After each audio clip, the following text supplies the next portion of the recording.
Je vais vous parler d'un modèle de communication que l'on appelle le Milton Model.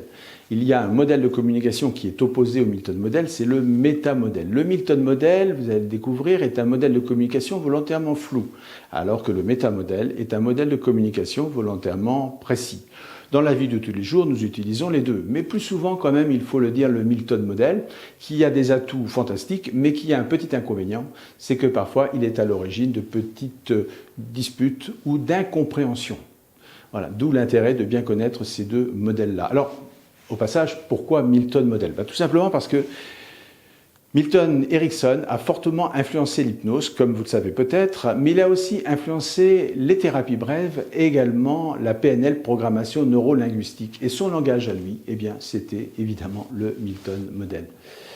Mais avant de vous parler du Milton Model, je vais me présenter. Je suis le Dr Robert Larsonneur. Je suis le créateur et le dirigeant de France PNL et de France Hypnose Formation et j'enseigne la PNL et l'hypnose dans ces deux centres de formation. Mais revenons au Milton Model.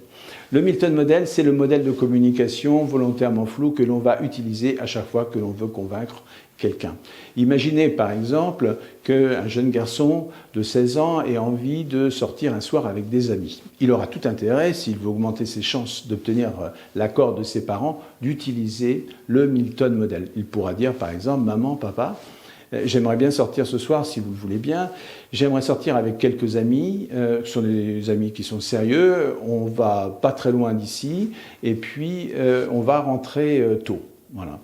Bon, on dit comme ça, c'est vrai qu'on peut obtenir l'adhésion. Sauf que les parents ont fait de la PNL et ils vont utiliser le métamodèle. Et ils vont dire à leur adolescent, quand tu nous dis que tu pars avec quelques amis, c'est combien ?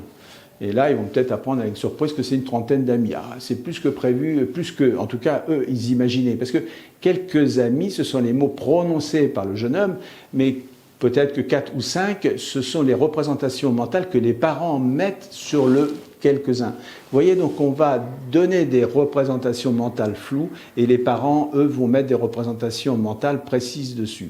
Les parents PNListes continuent. Dis donc, quand tu dis que tu ne vas pas très loin, tu veux dire quoi exactement? Oh, c'est pas loin, c'est 3-4 stations de métro.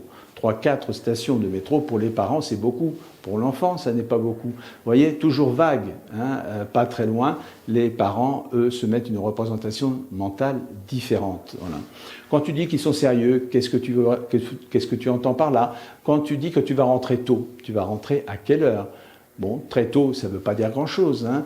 Peut-être que pour l'enfant, très tôt, c'est 1 heure, et c'est pas très tôt. Alors que pour les parents, c'est beaucoup trop tard, parce que l'enfant accourt le lendemain.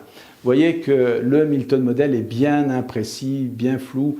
C'est vrai qu'il augmente les chances de tenir l'adhésion, sauf si on pose des questions en face. Imaginez par exemple que vous disiez à un ami, dis donc, demain en début d'après-midi, est-ce qu'on pourrait se retrouver ensemble, place de la République, pour aller prendre un café? Ok, dit l'autre, avec grand plaisir. Sauf que la place de la République, c'est grand, et puis début d'après-midi, c'est quand? Est-ce que c'est 14h? Est-ce que c'est 14h15, 30? Et puis ensemble, c'est quoi? C'est nous deux, ou y a-t-il d'autres personnes qui vont se joindre à nous? Vous voyez, c'est imprécis. Et donc cette imprécision est la source de bien des difficultés, dans le couple, dans la famille et aussi au travail. C'est pour ça qu'il est intéressant de maîtriser les deux outils pour pouvoir les alterner en fonction du contexte. Il n'y en a aucun des deux qui est bon en toutes circonstances et en tout contexte. Ça dépend du contexte dans lequel vous êtes. Je vais vous donner un autre contexte, par exemple, c'est le contexte politique. Évidemment, le métier des hommes politiques, et c'est bien compréhensible, pour se faire élire, c'est d'obtenir le maximum d'adhésion. Ils ont tout intérêt à être le plus flou possible. Et lorsqu'ils disent, par exemple, on va baisser les impôts dès l'année prochaine, bon, ben là, ça va, quoi. Hein, voilà. Le journaliste en face, lui, son métier, c'est d'obtenir de la précision. Donc, métamodèle. Quand vous dites que l'on va baisser les impôts, c'est de combien ? Et quand vous dites l'année prochaine, c'est quand? Début ou fin d'année? Voilà.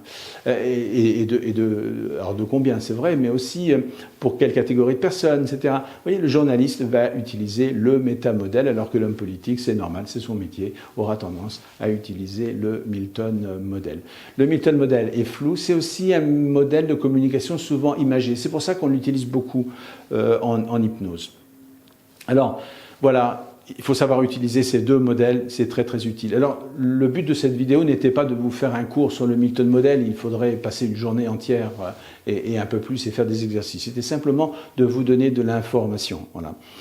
J'espère que vous avez aimé cette vidéo. Si vous avez aimé cette vidéo, eh bien, vous me feriez très plaisir eh bien, en likant. Et puis, si vous avez envie d'être informé à chaque fois que nous mettons en place une nouvelle vidéo, eh bien, je vous invite aussi à vous abonner. Là aussi, ça me fera très plaisir. Et si vous décidez de vous abonner, eh bien, je vous souhaite la bienvenue dans notre petit club sympathique de la chaîne YouTube, en fait, de France PNL et de France Hypnose Formation. Peut-être aurez-vous envie d'aller voir une autre vidéo. Il y en a à peu près 60 sur le lexique, et puis on va en rajouter encore et encore. Eh bien, si vous avez envie d'aller voir une autre vidéo, eh bien, je vous dis à très bientôt, à tout de suite.